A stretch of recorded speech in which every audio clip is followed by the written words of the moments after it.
It's now time for the Budget Arcade 8 o'clock news at 7.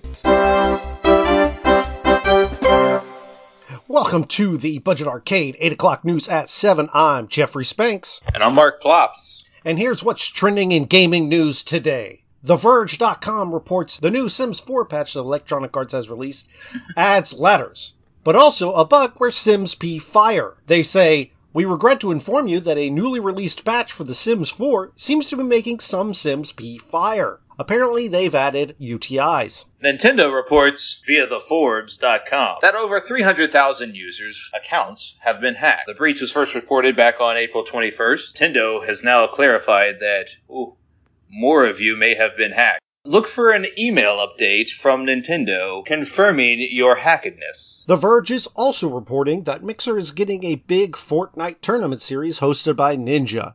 You may or may not know this, but Mixer is the least popular streaming platform in gaming, and they are spending even more money gaining no additional users. Star Wars Squadrons was either leaked or confirmed via a Xbox One header. Confirmed or denied, we don't know. However, a debut trailer will be making its way to you on Monday, June 15th at 11 a.m. Eastern Standard Time. Thank you, Mark. It's everybody's favorite time of year. It's June, which means E3 is happening now. We sent our own Budget Arcade correspondent into the field, out to LA, Silicon Valley itself. I don't actually know if that's where that is, to bring you the latest and freshest E3 news. Alright, so we have Elliot live on site over in LA. He's there for E3 2020. Elliot, tell us all the latest that's going down. That's right, Jeff. That's right. Well, Jeff, I've been here for, I want to say, the better half of 3.5 days now, and I've met one homeless man. Okay, what about the conference, though? Did you get to any of the shows, like a Sony press conference or Microsoft? You know, E3 stands for Electronic Entertainment Expo, Jeff, and I've got a new name for it this week. It's Elliot's Empty Expo. I'm not following. Give us the latest. What's the most exciting thing you've seen? Not a soul. Well, I stepped on some gum about 5 minutes ago. I saw two pigeons fighting over a turkey sandwich. Okay, so what exactly are you telling me, Elliot? One pigeon looked like a carrier pigeon. One brown pigeon, I'm not sure, were in the middle of the street fighting over what looked to be a roast beef or turkey sandwich. Whole wheat, of course. Well, it is L.A. I have to wonder, got you over there. We got you a nice hotel. And it was a Holiday Inn Express, Jeff. The pigeon report's great, but our listeners are looking forward to the gaming news. Ooh, yeah. I'm not sure what you want. Look, man, I'm going to need a couple more dollars to get back. The Ubers here are not cheap, man. Okay. Well, hey. Have you or have you not attended the conference? That is a negative, Jeff. That is a negative, Jeffrey. Okay. What is happening? About that per diem. California, right? I'm really confused. There's pigeons everywhere. There's not a single person here. Okay. If you mention the pigeons one more time... Look, man. I'm going to come out there. That's all I've got. This Holiday Inn, there's no breakfast. It says it on the sign, but there is none. Okay, hold on. I think it's a Days Inn. I don't care if it's a Days Inn. Alright, let me take a look. E3 2020 conference. You gotta be kidding me. Jeff, you're breaking up there. Elliot, they canceled E3. 2020? PS5? Xbox Yes. Series X? Switch 2? None of that's a go? This is gonna ruin us. Scott's gonna be livid. I'm going All right, well... my house is in Ohio. It was a one-way ticket. Elliot, now you're breaking up. No, hey, no. Hey. Yeah, okay, well, back to us here. Send it back to us. There's more pigeons! Okay, well, that was our budget for the rest of the year, spent getting him out there. Hopefully... Okay, actually we have something else for you. We here on Budget Arcade TV, we have a new program that's launching. It is a new reality TV show called Babies with Rabies. I think we have a clip. Let's take a look. From the creators of Budget Arcade and Film Soliloquy comes the latest in epic, dramatic reality television. Join a family crushed by the pressures of a disease that has infected all of their children. This is Babies with Rabies.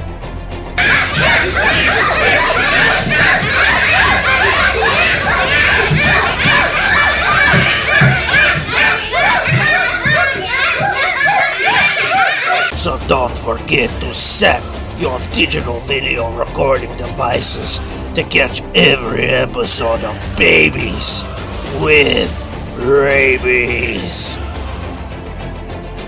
Babies? All with rabies, babies. They've all got rabies.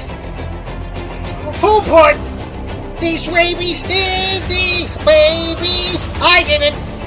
It was someone else that put these rabies in all these babies.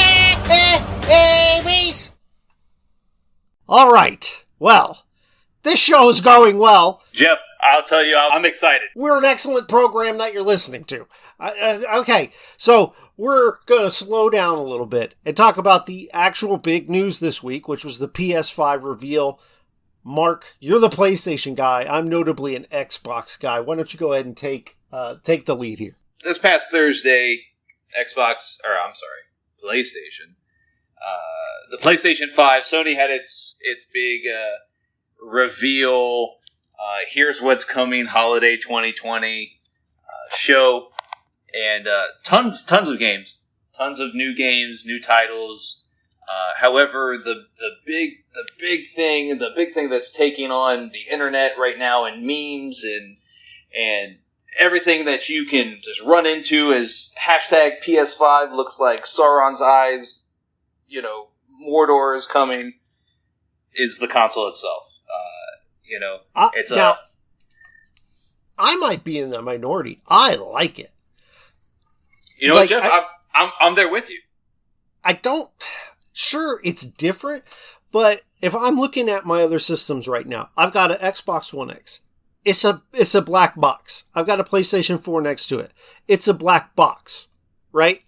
It's a slightly more stylish black box. It's got a slant to it. Don't listen. Don't let your fanboy show. Okay. It's got a slant to it. It looks like two pieces of black toast with black paste in the middle. Anyway. And then I've got my Switch, which actually looks different, but it's kind of ugly, honestly. Sure. But this thing looks like it's from the future to me, and I like that. I like the curve. I like that it looks weird.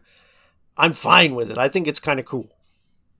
Hey, did you see the meme that said, "Hey, y'all on the PS5, but I got this thing, and I'm on the PS10, and it's this like tall, oscillating slim fan, and it's got like these like blue lights coming off the side of it."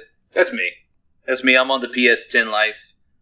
Yeah. However, I do love the design. I do love it. It's very. If 12-year-old me had said, "Hey, give me a shot at designing this console, and I'll give you this futuristic-looking box that looks like my router mixed in with, a Wii," I guess. Yeah, I think I like that there's blue on it. I like that there's black. I like that there's white. I like that it kind of slim at the bottom and moves upwards. It has like sharp edges on the top, but the middle's kind of got that rounded curve. I like that it's not boring, right? I mean, right? Oh yeah, for sure. I am someone that is. So I'm not a big cosmetic dude. I don't really care what the box looks like.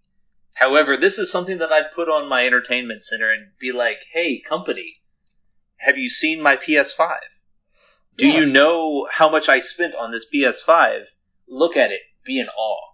It has blue lights. I would dust it. You know, I don't dust any of my consoles, but that thing looks so much like a trophy that I would dust it. So speaking of price, let's speculate. Ooh. What is this going to launch at? Now, $700. Woo! At least. $700? Well, so we got to. All right, so if we're gonna talk price, we got to talk. So there was 2 consoles that were announced. You have the digital console, which is, let's look at my notes. You have it's all digital. There's no disk drive in it. Okay. All right. So Sony's going to be force feeding, digital titles. They're moving away from physical media. That's probably, hey, we're back to the future now. Let's actually get into the year 2021. No more physical media. So that console is probably going to be a little bit less pricey than the standard box. Mm-hmm. So you're probably talking between $500 and $700. I would assume. I don't think you can do more than 5, personally, for a console. Because when you hit that $700 to $800 mark, now we're in PC territory where I can get a nice rig and play PC games. But I couldn't, even as an Xbox fan, if the new Xbox comes out and it's $700, I'm not doing it. That's too much for me to drop on a console. Well, I'm right there with you. I mean... people flipped when it was the $600 PS3. Yeah, but see, so all right, so technology has gotten to the point where it's, hey, you need this box to get the most out of your TV. You need this box to play our 8K games. There's not 8K games, but eventually there will be. You need all of this to get the most out of what we're offering, so you need to spend the $700. And don't get it twisted, Sony will sell the crap out of this. Are you sure? Because for sure. Historically, if we look back, and this is one of the things that I'm actually encouraged about as an Xbox guy. And I'm not a hardcore Xbox guy. I'll buy whatever is best. Just most of my friends are on Xbox. I've been using it since the first one. I just like it. But the way things go historically is the front runner gets cocky and they make a lot of mess ups. And so, like, you had the PlayStation 1 was far and away the best selling console, right? Absolutely. PlayStation 2 comes out, it's got the DVD drive. It kills everyone. It's not even close. Then they dropped the PlayStation for $600, the PlayStation 3, and the 360 takes the lead and doesn't look back. Yes, but while the 360 initially came in cheaper, did better numbers, they were plagued by a whole litany of just extracurricular... The Three Rings of Death is no... Oh, yeah. No laughing matters. Sony at the same time in that generation had the Sony hack, right? Where people weren't able to get online for ages. But I think when it came to hardware sales, they outsold Sony. If you're saying someone won a generation, I think PlayStation 1 won their generation, 2 won that one, and I would give the edge to the 360 That's over fair. the PlayStation 3 as far as hardware sales and that sort of thing. I would say going into this current generation we live in, they were the leader, and then they blew it. Hardcore. They sold their system. They Sony? No, Xbox. Oh, okay, Microsoft. Okay, because they had the whole thing with the DRM. They had the whole thing with you have to have the Kinect, so it's $500. And PlayStation said, okay, none of that stupid DRM. Our system is $400. And they spanked the pants off of Xbox for it, right? And so we're going into this next generation. And what the big differences that we've seen, knowing that things are still sort of unknown, although the picture's becoming more clear. I'm not a specs guy, but so far the Xbox Series X has a beefier piece of hardware. Yes. Now, I hear that the PlayStation is going to be all about load times, right? It's the minimizing the load times. And Sony will be backed by some of the best first-party single-player games outside of Nintendo, right? You're going to get your God of Wars. You're going to get that new Miles Morales Spider-Man game that looks so good. That's the one thing for me. That was the best thing in the whole presentation. Ooh. For me. Okay. I love Spider-Man, but specifically Miles is my favorite. But so we're going into this generation, and the big thing right now is Xbox is saying they're going to have huge backwards compatibility. Basically, with the exception of things that have to do with licensing, like if you had licensed music or certain things like that, they want to have backwards compatibility to the three. Basically, if you can play it on your Xbox One, they want you to be able to play it on your Series X. And they've largely been confident that they're going to be able to deliver that with a handful of exceptions. Whereas PlayStation says, we're going to have the top 100 titles available for you to play from your PS4. To me, that's a huge thing. As you mentioned, we're in the digital age, and so many of my games I purchased digitally. I don't foresee a reason why going forward my games shouldn't follow me from generation to generation anymore. Oh, I completely agree with you. I am ready for physical media to go out the window. I don't... See, I'm not a big Xbox first-party guy. So I don't... aside from Gears of War, Halo... what other first-party... Right. I mean, Forza, Ori and the Blind, Ori, they've got, they just came out with that Bleeding Edge, which is fine. Xbox has never really had great first party stuff outside of Halo. I'm never even, as an Xbox guy, been a huge Gears fan. The big thing for me on Xbox is the online ecosystem just works better than everyone else. Oh yeah, no, for sure. If you're interested in multiplayer, the Xbox is the system for you. Hands down, 100%. However, I feel like Sony and they showcased it with this with their presentation that they are the leader in first party games. They 100% the leader in first party games. Okay, well, I mean, when Nintendo releases a first party game every 8 years, then okay, cool. But we can a Zelda game. Get into that, but okay. Because they just released Animal Crossing and it sold gangbusters, but right, but because you have Johnny Go Lightly selling seashells to whoever, and Johnny Raccoon or whoever it is, and you've clearly not played these games. The purpose of the game is to sell your seashells and build your house. Come on. That's not entertainment to me. Well, it doesn't matter whether you like the game or not. Nintendo has the first-party lineup. Yes. And I know they sell a ton of everything they make. I know. I buy them. I know. How many Last of Us t-shirts do you see out there? And how many Mario t-shirts and Zelda t-shirts? And it's not even close. Oh. Have you seen some of the reviews of The Last of Us 2, though? I have. I hear it's a great... I'm not dissing the games. Like you said, for multiplayer, Xbox is the way to go. If you care about single-player, story-driven experiences, there's nowhere better than the PlayStation.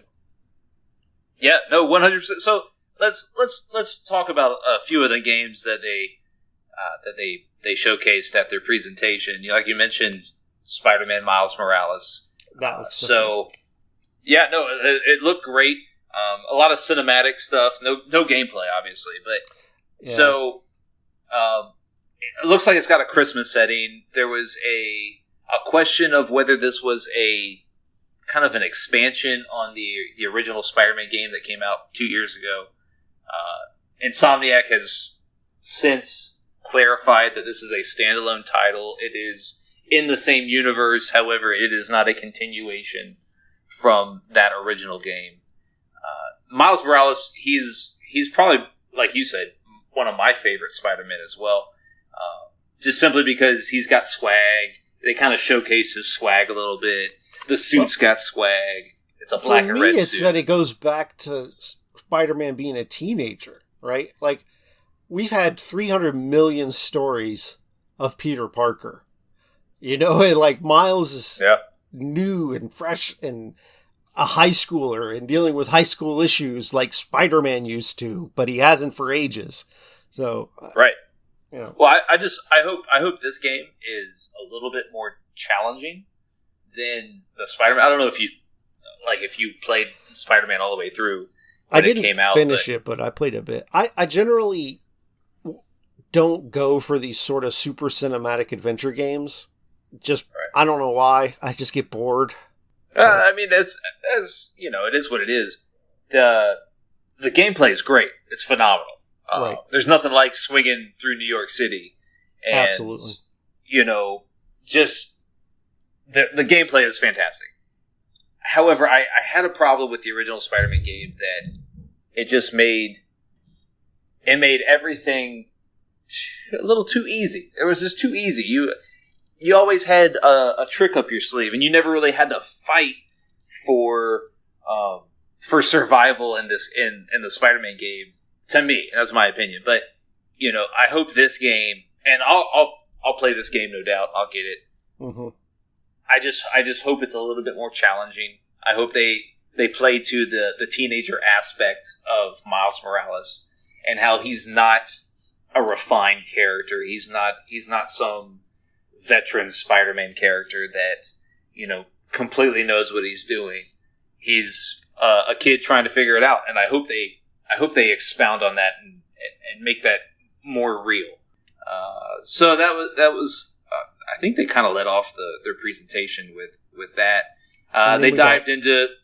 Oh, go ahead. I was going to say, then we got Gran Turismo 18. 7. 7, yes.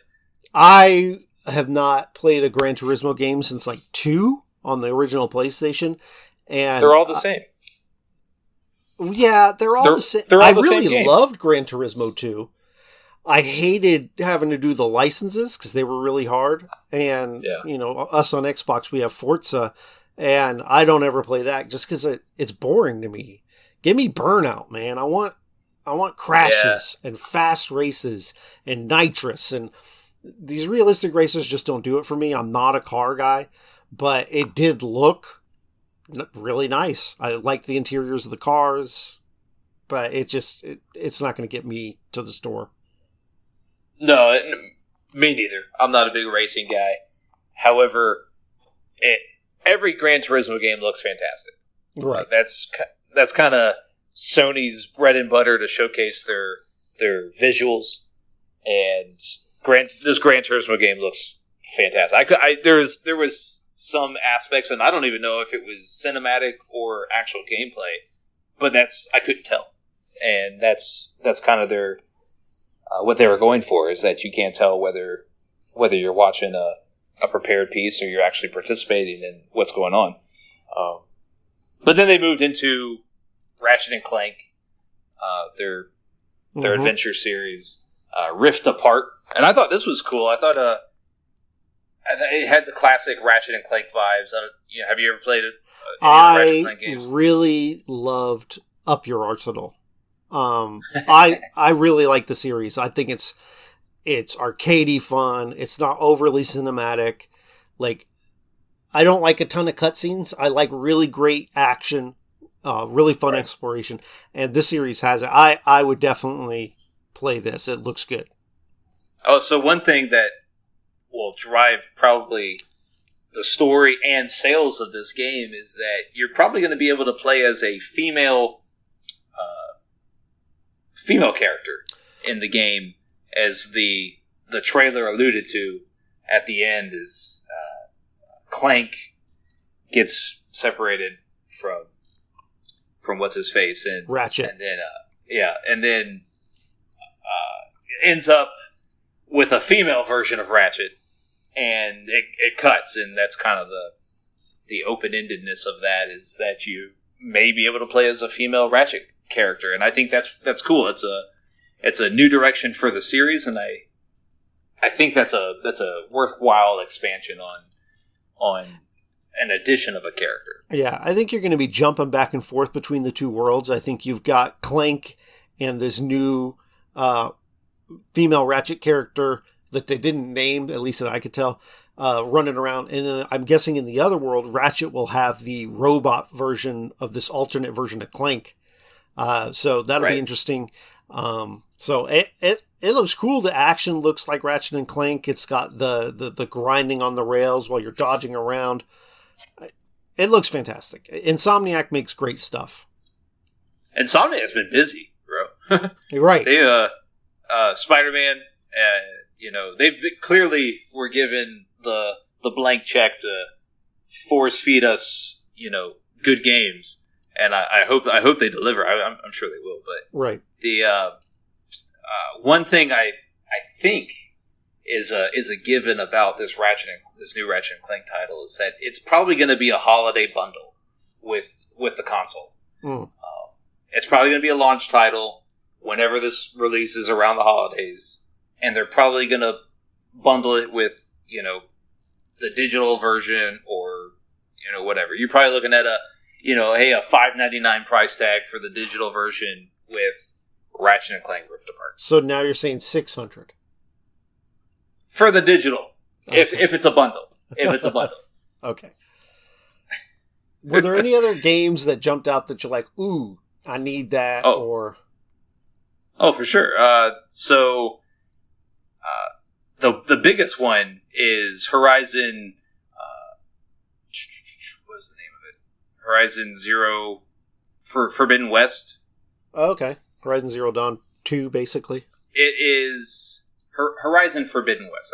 That's the title of it. It looks like a direct sequel from Horizon Zero Dawn. Did you ever play Horizon Zero Dawn? No, I haven't. Oh, it's a fantastic game. Fantastic. It's probably one of the most underrated games for this console generation, just simply because it kind of fell under the radar about 3 years ago. It came out like at the same time as like Breath of the Wild, and I think that there's a lot of similarity. Now, again, I played Breath of the Wild, I haven't played Horizon, but I believe there's some similarities of a huge, expansive world to explore and things to interact with. It's just that one of them was called Zelda. Right. Long story short is Horizon Zero Dawn got a lot of love for like the certain Game of the Year awards and all that. It's a fantastic game. They don't have many games that dive so deep in the story.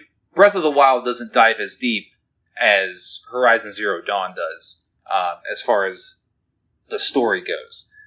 Breath of the Wild is great is because it's the first open world Zelda game, and the gameplay mechanics are great. Horizon Zero Dawn was one of those games where you had everything that all these other open world games offer, but the story was fantastic as well.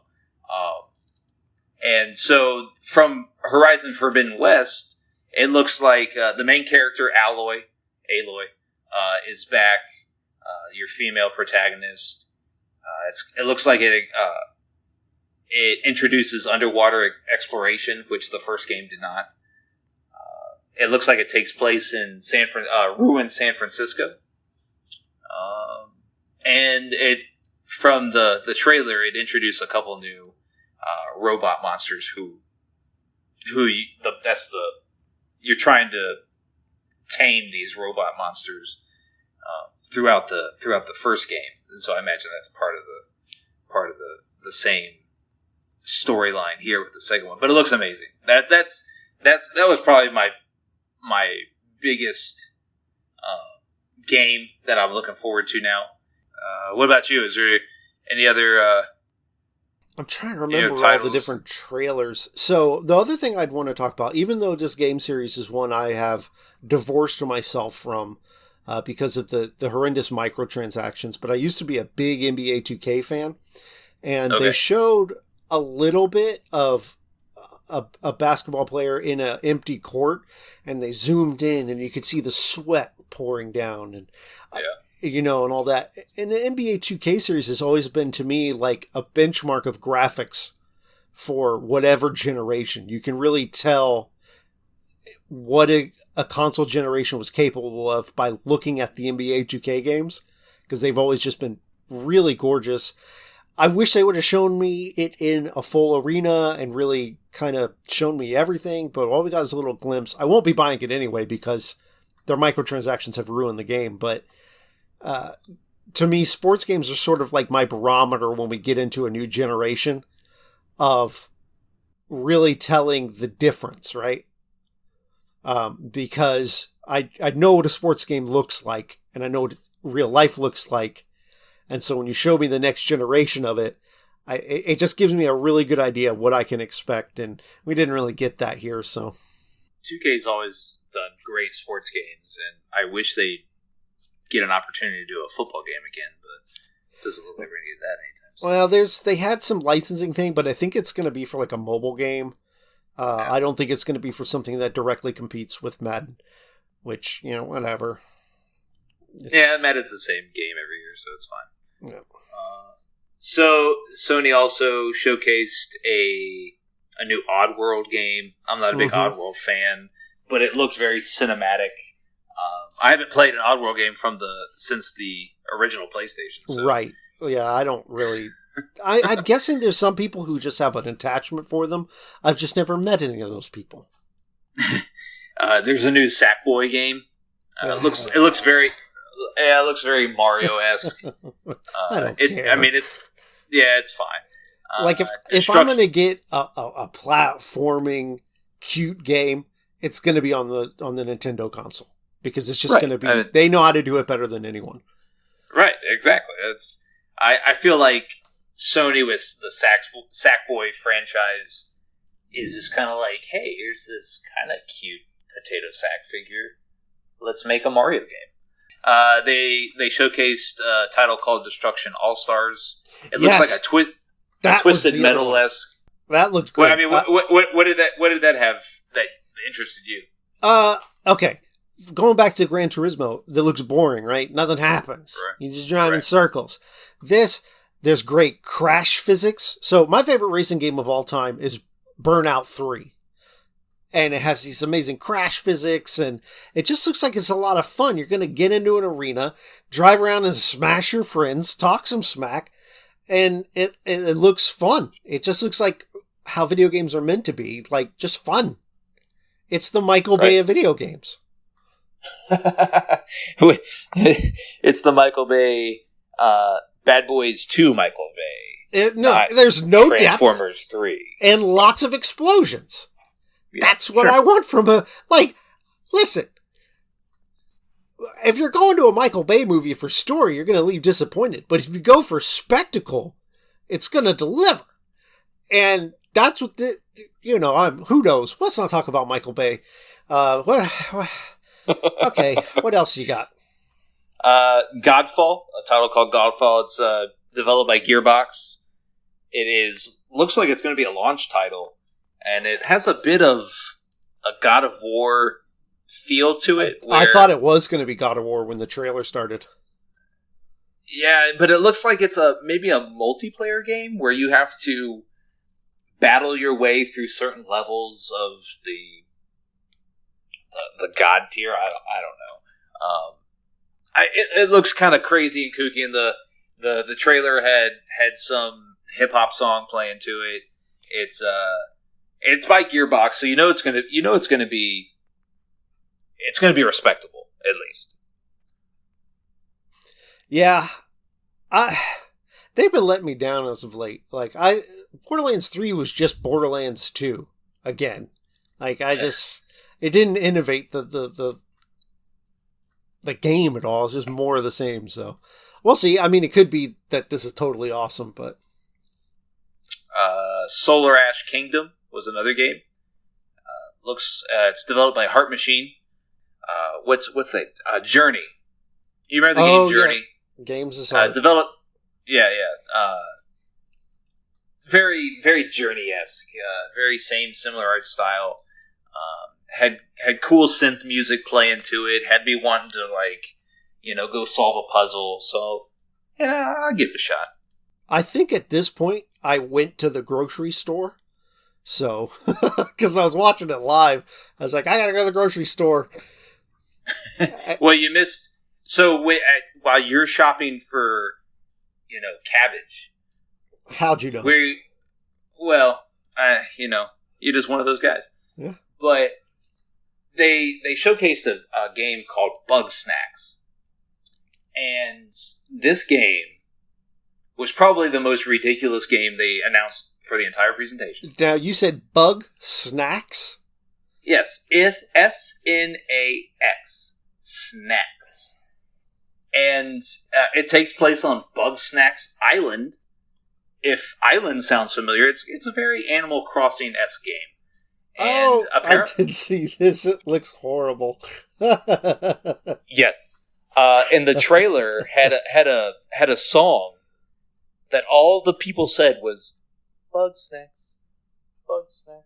And it was just Bug Snacks over and over while it showed you gameplay of characters eating bugs. And it was ridiculous. However, I am certain Sony is trying to capitalize on the Animal Crossing market. 100%. With Bug Snacks. Bug Snacks. Listen, if you haven't seen the trailer, do yourself a favor. Go watch the trailer. Pause the podcast. Go watch the trailer. Come back and laugh with us because it was ridiculous. It was completely ridiculous, and I was almost embarrassed to watch it because I was like, "What? Why?" It's the new knack, basically. There was a new Resident Evil game, Resident Evil 8. It looks like it goes back to the very survival horror that Resident Evil was built on. That looked good. A title called Pragmata, which looked actually very good. Very futuristic, sci-fi, post-apocalyptic. Got a 2022 release date, which is interesting to me, is because that was one of the only games that was announced at Sony's presentation that got a 2022 release date. That's certified way out.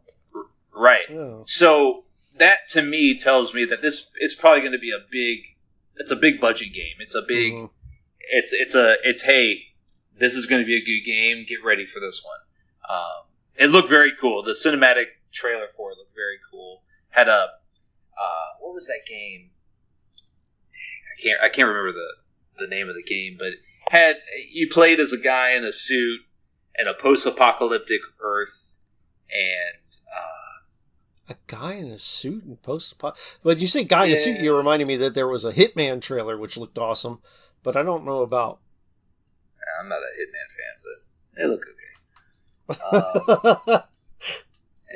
It was fine. Hitman's been a long-running series. When you play a Hitman game, you know what you get. Right. You're getting stealth. You're getting, good gameplay mechanics. I don't know so much about story, but because I only played up to Hitman 2015 or whatever it was. I don't know. I don't know. But anyways, Pragmata looks very good. There is a game called Deathloop that was announced, developed by Arcane Studios, who Arcane is a subsidy of Bethesda. So it has a very BioShock feel. It reminded me gameplay mechanics wise of another Bethesda title called Dishonored. Absolutely. It looked a lot like Dishonored 3, but maybe Dishonored is a dead brand, and they did this instead. Dishonored 2 wasn't good. What else? Yeah, that was pretty much it.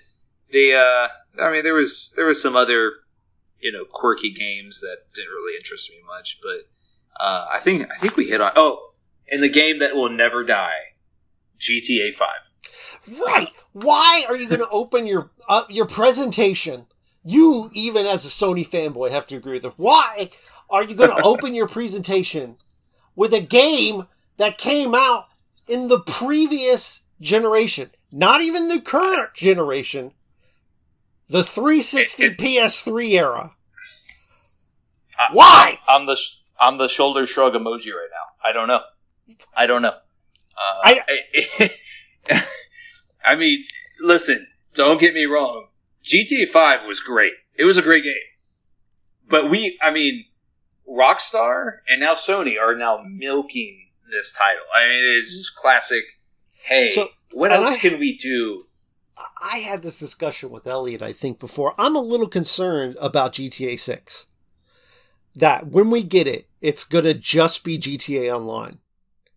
They're not going to have the single-player mode, the story. It's just going to be, because GTA Online has done so well and is making them so much residual money, that's all we're going to get. Well, look at, what's the name? It's blanking me now. Red Dead? The Red Dead, right. Red Dead Online now. I mean, it's still, we're talking, we're going on, a year and a half, almost 2-year-old game. And it's making money hand over fist because of the online. Yeah. Rockstar, I mean, good for those guys. They're pumping out content like nobody's business as regards to the online portion of their games. I want something different. I don't like playing the same game for 8 years in the same universe. With all of my friends who aren't really my friends, we're just playing games together. Mm-hmm. And, I don't know. I'd rather them put the resources to a new IP.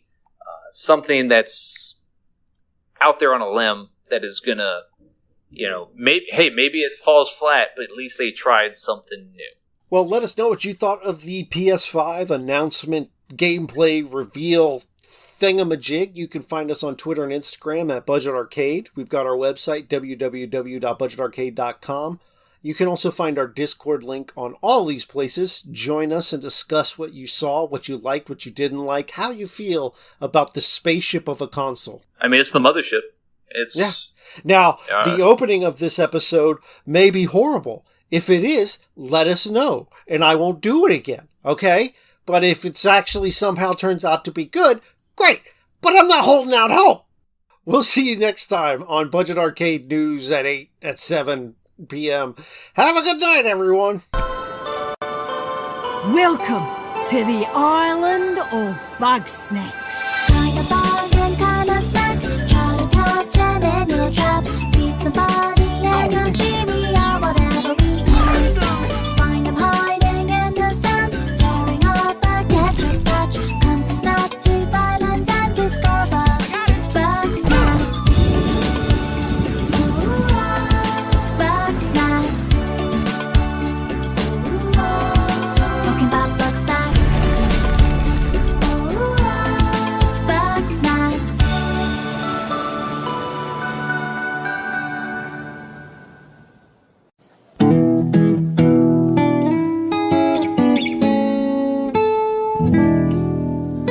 Imagineville Podcast Network.